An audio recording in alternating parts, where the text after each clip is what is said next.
Welcome back to the Christianity and Business Podcast, an initiative of the Archie W. Dunham College of Business at Houston Baptist University. I'm your host, Darren Shear, and this is the show that helps Christian business leaders to integrate biblical values into business. And on this episode, we're joined by Dr. Lenny Peters. And Dr. Peters is renowned in North Carolina and beyond as the founder of a revolutionary medical network, a bank for the underserved, cutting-edge research facility, and a world-class charity foundation, as well as being an accomplished caring physician. In 1987, he founded the Bethany Medical Center in High Point, North Carolina, which has grown from a single clinic to the largest independent medical group in the state, with 65 healthcare providers and 550 employees serving 1,000 patients from all walks of life. And he's also the founder and CEO of Peters Medical Research and Peters Development, and served as the founding director of the Bank of North Carolina, later becoming part of Pinnacle Bank. And his charitable organization, the Lenny Peters Foundation, provides grants or donations to needy individuals in the Piedmont Triad and many other worthy causes in the U.S. and around the world. And his new book is just now releasing, titled Barefoot to Benefactor, My Life Story of Faith and Courage. Dr. Peters, thanks for joining us. Welcome to the show. So when did you first realize God wanted to be involved in your profession? So I am a Christian from South India. That's a big part of my life. I'm driven by my faith. So as you know, there's less than 5% in India are Christians. Vast majority are Hindus, but Christianity came to India very early, over 2,000 years ago. So that's not a well-known fact. So part of the reason I wrote my book, Barefoot to Benefactor, is also to bring the history of Christianity in India. I want to put that in print. St. Thomas, disciple of Christ, was the disciple for the East, started our church AD 20. So we've been Christians for that long, but over the last 400, 500 years or so, Europeans started coming there, and we had more Christians developed. So my faith comes from my family. We are very poor. I was born and raised in a small village with no running water or electricity. My mother was a very devout Catholic Christian, and she wanted to be a nun, but her father would not allow, and that's why she had her 3 children.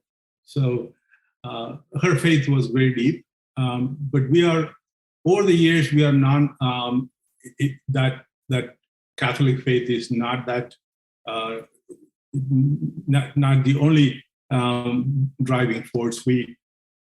I have chosen Presbyterian Church, and for me that was a non-denominational approach.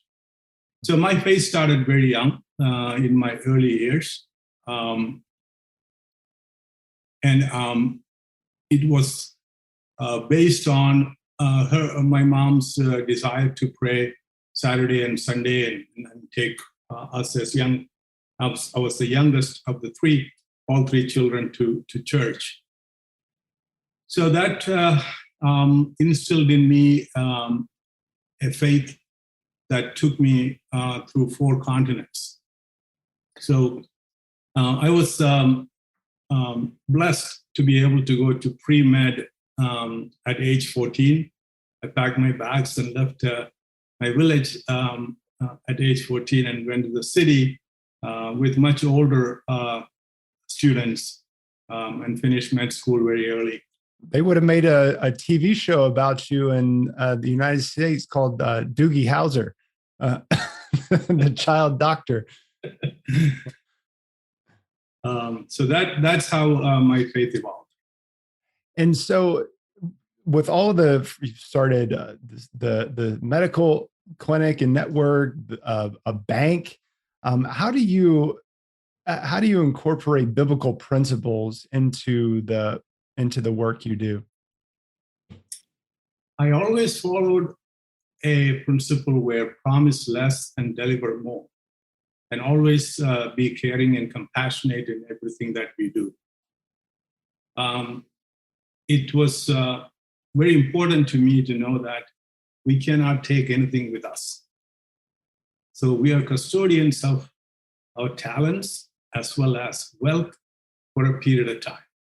So do good with what we have. So it has never been a priority goal to create wealth.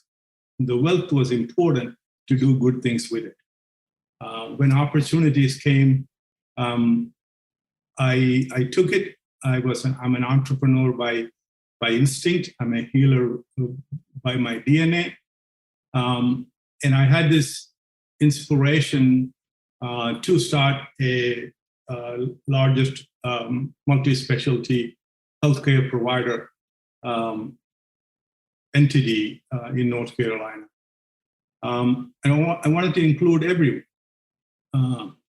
So we were one of the earliest ones to take Medicaid population.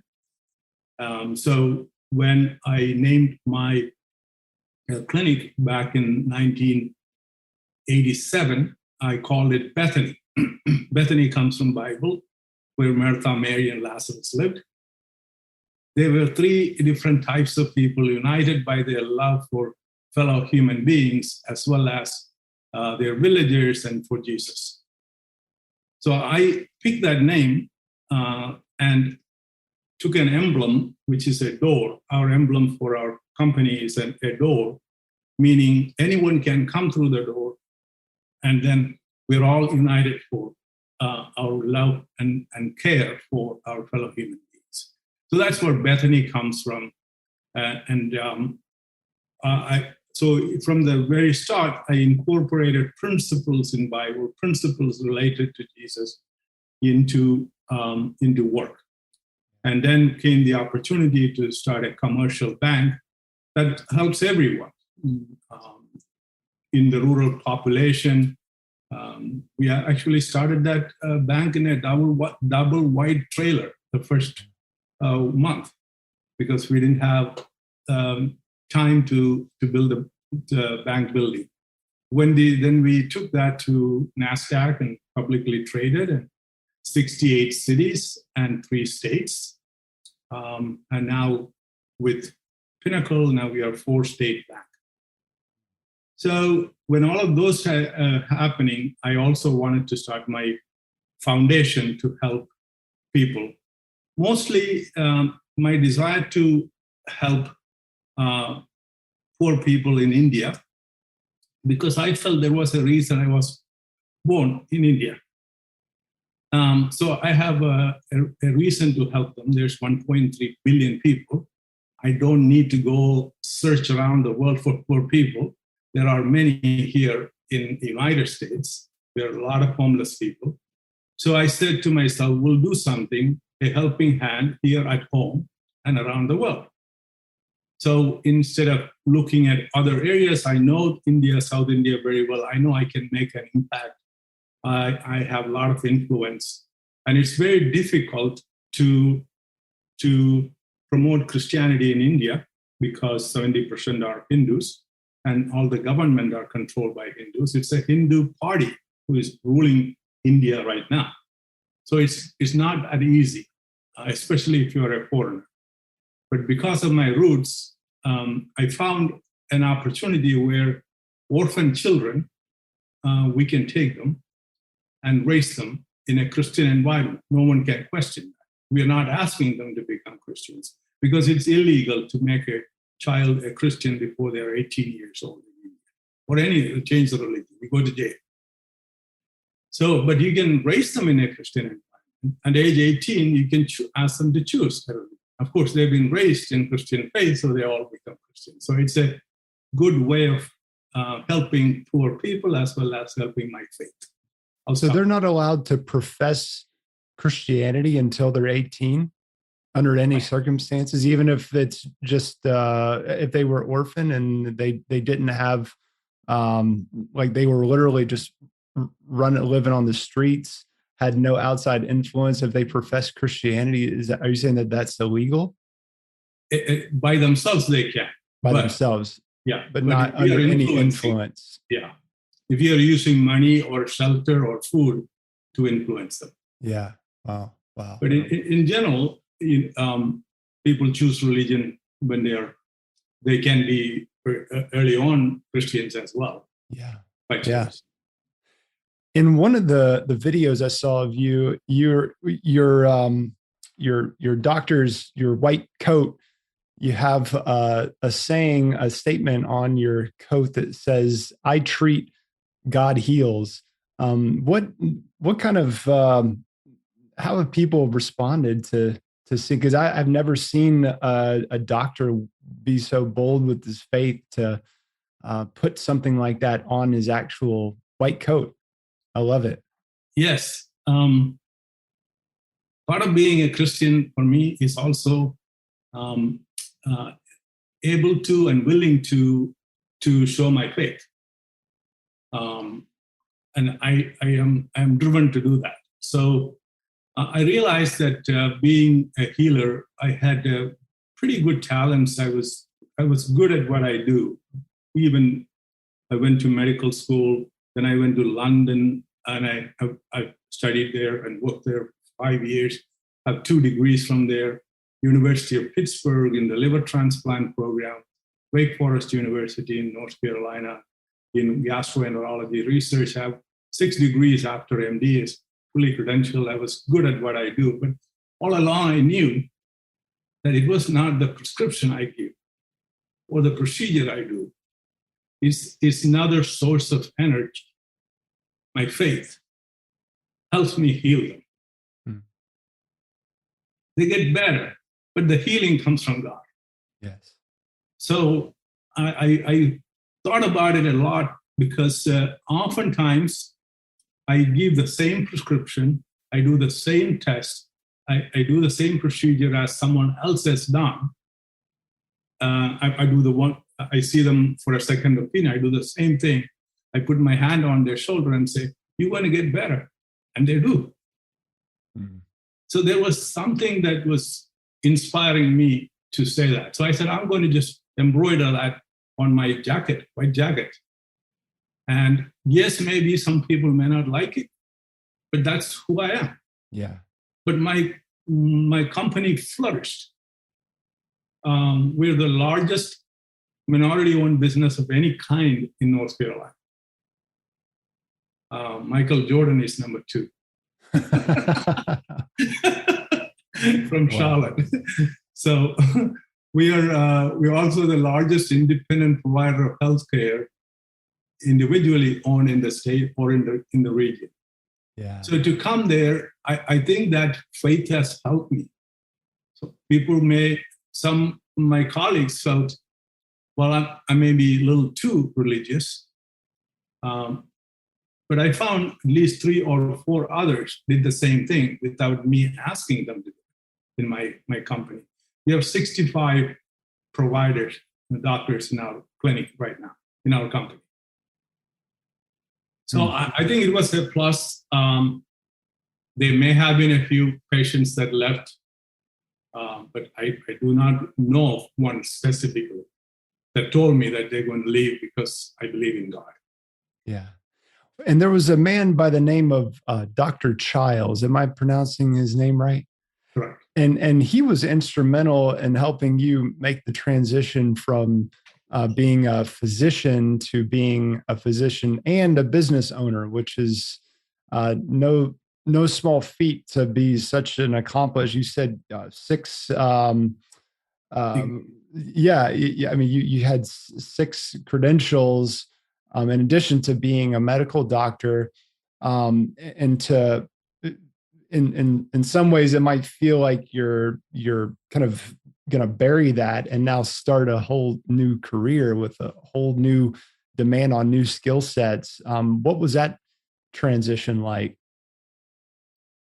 So I was in North Carolina, finished a gastroenterology fellowship and training as well as research. But I wanted to stay in the area, wanted to start my own practice and buy a practice. Dr. Childs, that's how I met him.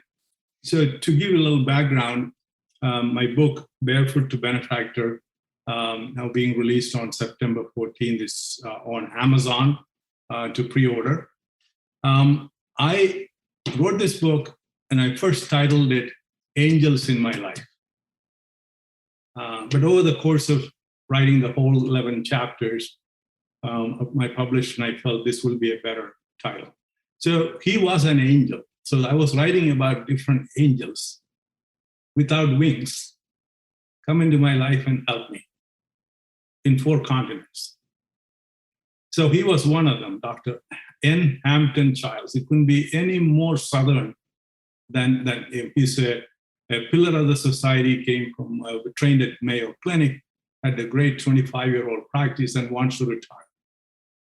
So I had written to 100 doctors in the area to ask them they would want to sell a practice to me. I get 4 responses, and one of them was Dr. Childs. And he calls me to visit with him. So I sent him in to meet with him, and he said, Lenny, come and sit down and talk to me about you.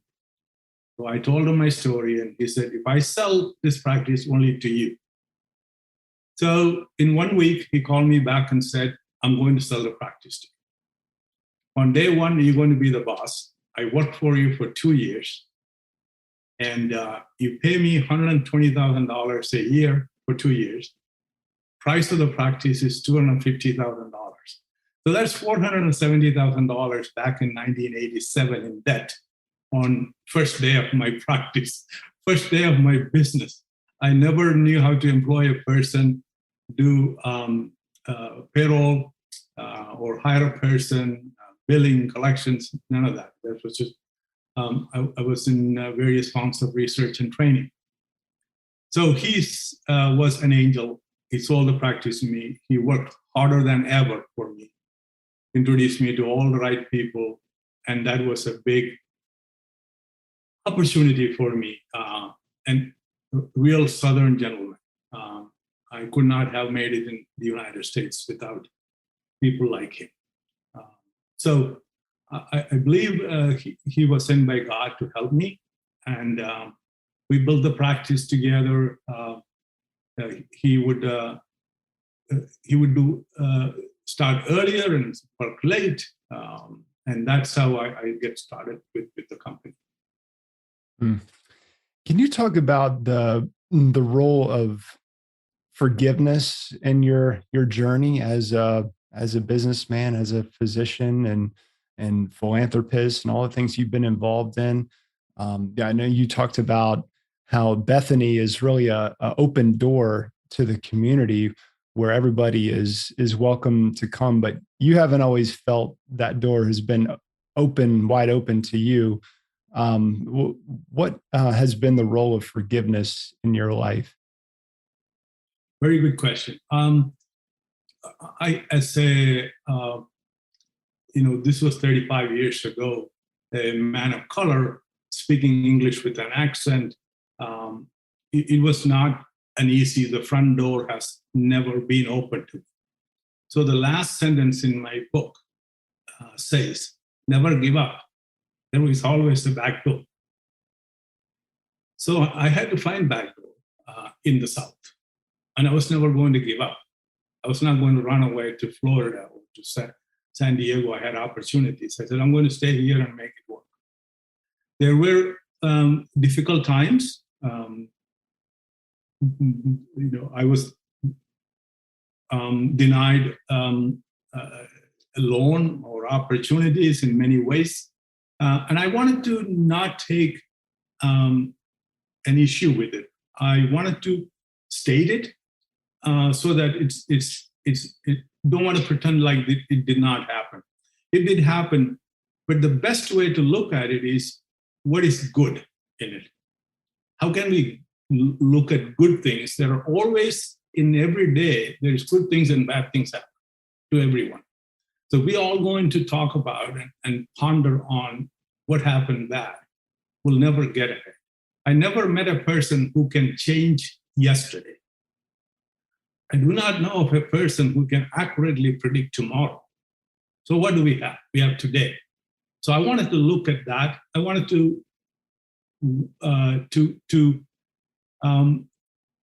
talk about people like Dr. Childs, who gave me that opportunity. But there were so many other ways I had difficulties to establish a practice. But instead of getting angry about it, I decided to use the power of forgiveness. As you know, we all know Jesus is a great example of using the power of forgiveness to give himself up for the sins of others. So I decided I'm going to stay here and build this community and show them that I have been an asset. And that's why right now I am the largest developer in downtown Haiti. I wanted to do that. There's no other reason. It's purpose-driven. And the largest companies and so on. So I learned that early enough in India. There's a parallel to it. British people came to India 400 years ago and conquered India and did a lot of bad things. They split our mind and had recruited Indians to kill other Indians and did a lot of bad things. And inherently, majority of the Indians have a dislike and anger towards the British. So growing up, I was troubled. 13, 14, 15, 16 to 18, I was very troubled by the fact that there was, at one time, there was 15,000 Indians to one British soldier. So why can't we win? Is there an inherent inferiority in my genes? As a young person, this was my troubles. As you know, there is nothing wrong with Indians. Microsoft CEO is an Indian. Google CEO is an Indian. So, but I wanted to find out who the British are. I wanted to look at what good things they did. So they built railway from north to south, east to west, united the country.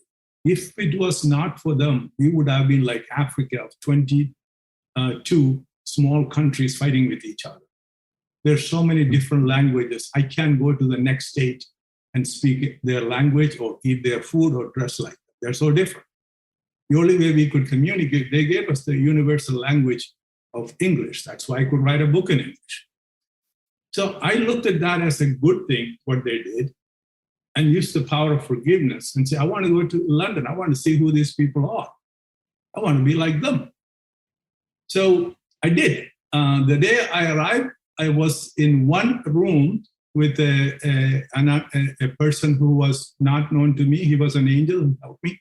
It's a long story. But he gave me his bed. He slept on the floor in the poor side of London. 5 years later, when I was the top doctor helping Sir Grey, he was in the royal family. He had 3 hospitals. He's an MD. And I was his first assistant. And I had 50 other doctors working for him. So in return for doing all of this, running his hospitals for him, he would invite me every Sunday to his palace to play croquet and have dinner. So my point is, 5 years later, I was having dinner with the royalty. Wow. So that's the power of forgiveness. You're being lifted. So I will stop there. Same way I applied the same principle here to say, I'm going to forgive, but it's not that it didn't happen. Those things did happen. That's okay. I raised my children that way. So not worry about what happened 10 years ago, 100 years ago, 30 years ago. I think let's look at today. We all have same opportunities. Nobody born in the United States is poor. You're poor when you're born in a poor country. This is the most blessed country in the world. It's the most richest country in the world. no one here is poor. I believe that because people have to live in a village like where I came from to see what poverty is. I'll stop there. Yeah. Wow. Well, it's a remarkable story. Barefoot to Benefactor is the title of the book.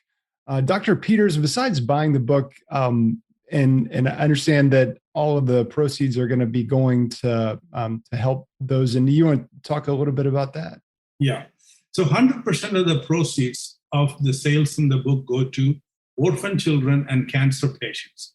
So I have stamped that on the front of the book. And publishing a book is probably one of the hardest things I've done, writing it, getting a lot of people involved, publishing house. I personally paying for all expenses. So that this can go to orphan children and cancer patients. So currently we have 8 centers around the world. 1 is in Africa, 7 of them are in India. This is for young girls and boys, or cancer patients, or people who are terminally ill. And the last one we opened, it was in Johannesburg, South Africa. And that center is for boys and girls, children's home. So we will use all the proceeds to do that. I've been blessed. I don't need the money. Someone else can use it. So also my foundation, the Lenny Peters Foundation.org, all our videos, what we do, our opportunities and our work is there. If someone would visit there, there's also a place to donate on the website. And we will use all these proceeds to do God's work. Yes. And so we want people to check out LennyPetersFoundation.org. I'll have the link in the show notes. Aside from visiting the website and getting involved in some of these initiatives and getting the book, certainly, what action do you want people to take in light of what they've heard today, Dr. Peters? Pray for us. Pray for us. And see what we do. I get a lot of calls and requests to serve or volunteer, but it is a difficult process. If I send someone from here, I'm responsible for their health and their protection. So it is a much, much difficult process. But if I have $1, I can make it work 3 times more. Because the people going from the United States, the food is different. The infection rate with gastroenteritis and all the others are difficult. So that's not an option. I get this contact. We will go there. But it's more of more work for us to host someone. So also the fact that they're very suspicious of Europeans, Americans. They're thinking that we are there to change the religion. And so it's more of an obstacle. So I think the best way to do that is to talk about our foundation to others, spread the news. If you can post your LennyPetersFoundation.org on your social media outlets, many other people will see. And if someone can donate, we have not done a fundraising for our foundation. This is all so far has been funded by my companies.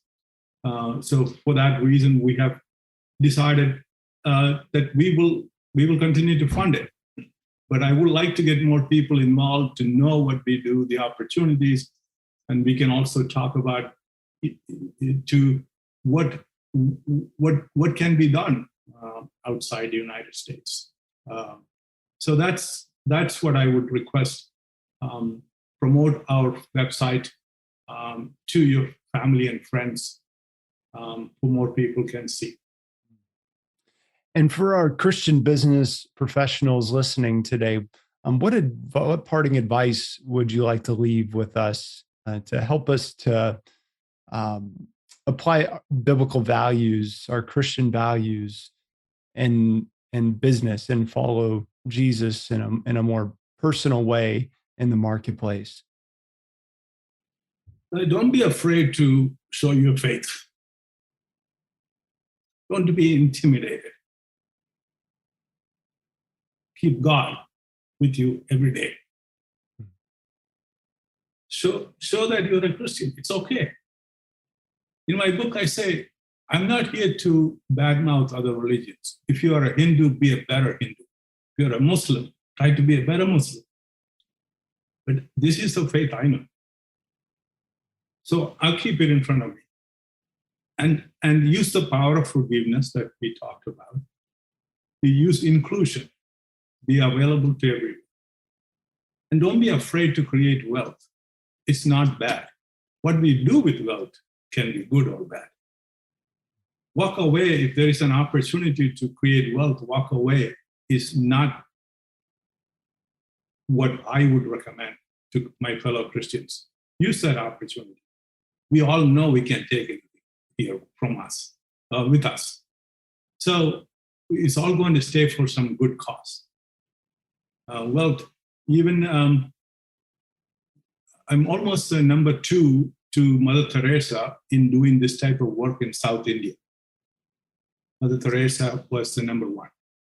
I'm following her pathway. She and I, her convent and I shared children at one point. They took care of the girls, I took care of the boys, and so on. So even Mother Teresa, 70% of her time was spent in raising money.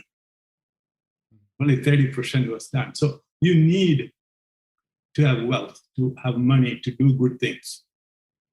So that's one of the messages. So if you are a Christian businessman, use your talents to the best, but keep faith in front, not at the back.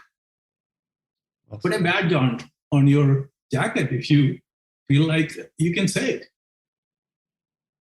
Your company is a Christian company, it's okay. There may be a few people who may not like it, but we're going to do what is good for our faith. Keep faith at the front is what I would recommend. And live a life that includes everyone. And, there's a speech that goes, show the glory of you, and show the glory of God within you. This is a long speech, but that's the cardinal piece. I'm here to show the glory of God within me. And it's not just in me, it's in all of us. I challenge sometimes when I give speech to 1,000 people in an audience, anyone knows who this speech is, who gave this speech, I give you a gift. It's my own handmade tie. And almost always nobody knows. Nelson Mandela gave that speech. When he came out of prison, 27 years in prison, he has no home, he has no bank account, but he was willing to say, I'm going to show you the glory of God within me. Meaning we cannot become smaller because we will not elevate others. By being small, telling ourselves you're smaller does not liberate others to become that bigger. You have to release them. In order to release others to become bigger and better, we got to show the glory of God within us. Yeah. So those are Christian philosophies and ideals that are somewhat usually not said. And I was so shocked that a man out of 37 years in prison comes out and says he has so much power that he wants to share. That's how he lifted his country and his people. I'll stop there. So those are my messages. We also have YouTube channel, our own Lenny Peters Foundation. A lot of our videos are there. We continuously make videos of various homes we have. We touch the lives of about 500 people every single morning in one way or the other, taking care of them completely. This morning, I was talking to people in India. They were volunteers are going into small villages to pray with them. Is Christian faith. We read Bible and tell them they cannot be saved. They're terminally ill. They cannot go anywhere. Doesn't matter what we give them. But we give them some money to spend what they want to spend on. Food they cannot eat, clothes they cannot wear. So we give them a gift, and then we pray with them. And to say to them, there is somebody here who cared. Yeah. Wow. Well, as you're talking, it reminded me of when the Apostle Paul said that it's Christ in you, the hope of glory. And we may be the only Jesus people around us will encounter. So Dr. Peters, thank you for inspiring us, and thank you for the wonderful work that you're doing here in the U.S. and around the world for the glory of God. We're certainly inspired and better for it. One more last thing, I have recruited the next generation in my family, my daughter, to carry this for the next 35 years. Praise God. Praise God. The legacy continues. Thank you. We hope you've enjoyed this episode, and if so, we would greatly appreciate it if you would leave us a quick rating and review for the Christianity in Business podcast on iTunes. You can get more information about HBU Center for Christianity in Business at christianityinbusiness.com. Thanks for listening, and remember to keep integrating biblical values into your business.